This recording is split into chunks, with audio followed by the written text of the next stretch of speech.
This is the Motorola G40 Fusion Disassembly. If you need any tools, there are links in the description.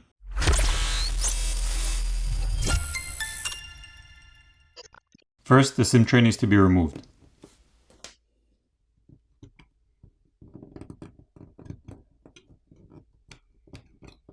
Once the SIM tray is removed, you need to take a plastic pry tool and place it between the back housing and the frame of the screen. And then you're going to run it along the edges, popping off the catches.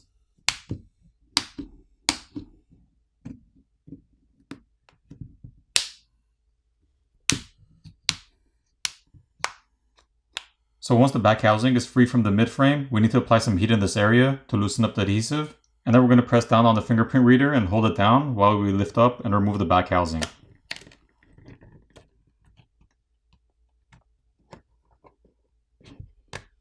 Here's a better look at the plastic back housing. Looking at the inside, there's an antenna flex cable on the top and one on the bottom. There are 14 Phillips screws which need to be removed.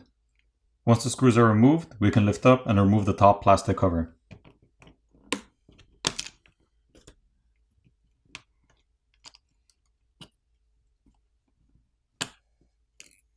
On this side, we can see the LED flash located right over here, and the glass covers for the camera lenses over here. Now, if you ever happen to crack these covers, you can just remove them by applying some heat and prying off these glass portions. And then you can get your replacements, apply new adhesive, and put them back on. There's a graphite film over here, which helps transfer heat away from the components. Here's a look at the other side.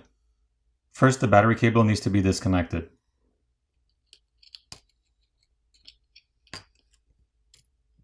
Once the battery cable is disconnected, we can proceed to disconnect the rest of the cables.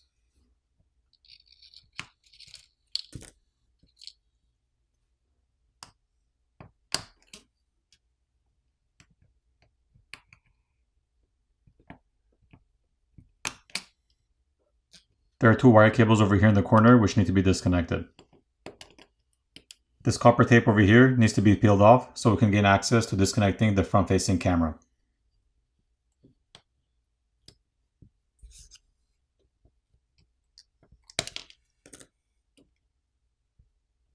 There is one Phillips screw holding down the main board, which is located right over here and needs to be removed.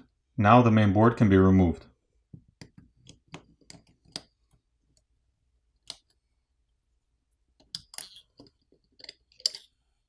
On this side of the motherboard, we can see the three camera lenses over here, a liquid damage indicator over here, which is a white sticker, a secondary microphone located over here, and the headphone jack right over here. On the other side, the SIM card and memory card reader is located right over here. The proximity sensor is located right here. And there are two LEDs, one located right over here and one over here. I'm not sure what this LED is for. It might be a notification LED, but it's not listed in the specifications. However, this LED over here is generally used to notify you that the phone is being charged when you have a completely dead battery, which doesn't have enough power to display anything on the screen to notify you that it's being charged. When it comes to disconnecting the camera cables, all you have to do is just pop them off. There's also thermal paste on these two shields. Once these shields are removed, we can see more thermal paste, which is on the processor over here and this chip over here. Now it's time to remove the speaker assembly.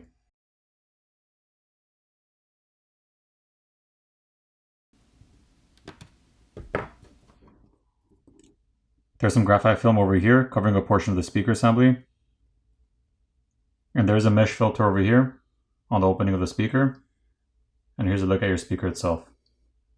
There's a flex cable on the subboard which needs to be disconnected. There's also two wire cables or coaxial cables which need to be popped off.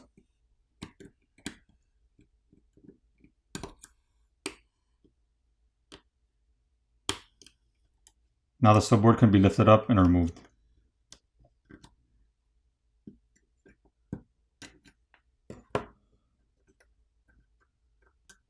On the subboard, the main microphone is located right over here, and the charger port's over here, covered by a rubber gasket.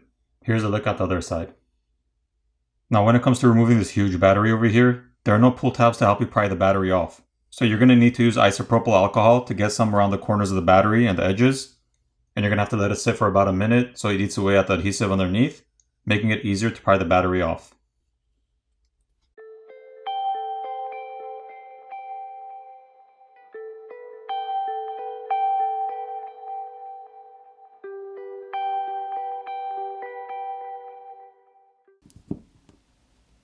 Here's a better look at that large battery. Now let me tell you, prying this battery off wasn't that simple. Even with isopropyl alcohol, it was pretty difficult to pry this battery off. Here's a look at the other side. Once the battery is removed, we can see this flex cable over here for the screen, which is routed through this opening in the midframe, and this flex cable over here, which connects the main board to the subboard on the bottom. So if you ever had to replace your screen, you would need to remove the back cover, as well as the plastic cover covering the main board, and then you have to disconnect your battery cable and the screen cable, and then you need to remove the battery itself to gain access to this cable over here for the screen. After that, you would heat up the front of the phone where the screen is, so you can loosen up the adhesive underneath. You would pry your old screen off, apply new adhesive, reapply your new screen, and reassemble your phone. Moving on, your vibrator motor is located down here in the corner. The flex cable for your volume keys and power buttons over here. And the earpiece speaker is located over here on top. If you ever have to replace the speaker over here, it's just held down with some adhesive, so just heat it up and pry it off. There are two more liquid damage indicators. One is located over here underneath the SIM tray, and one over here underneath the charger port. Alright, now it's time to put the phone back together.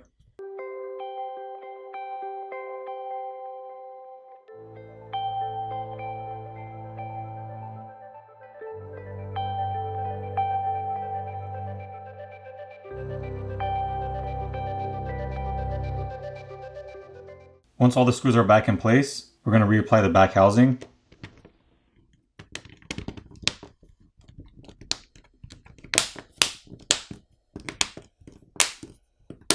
I'm going to flip over the phone, power it on, and you're done. I hope you guys enjoyed this video, and if you guys want to see more videos like this, make sure you like, subscribe, and click on the notification bell so you'll be notified the next time I upload a video. Thanks again for watching, guys, and I'll see you guys next time.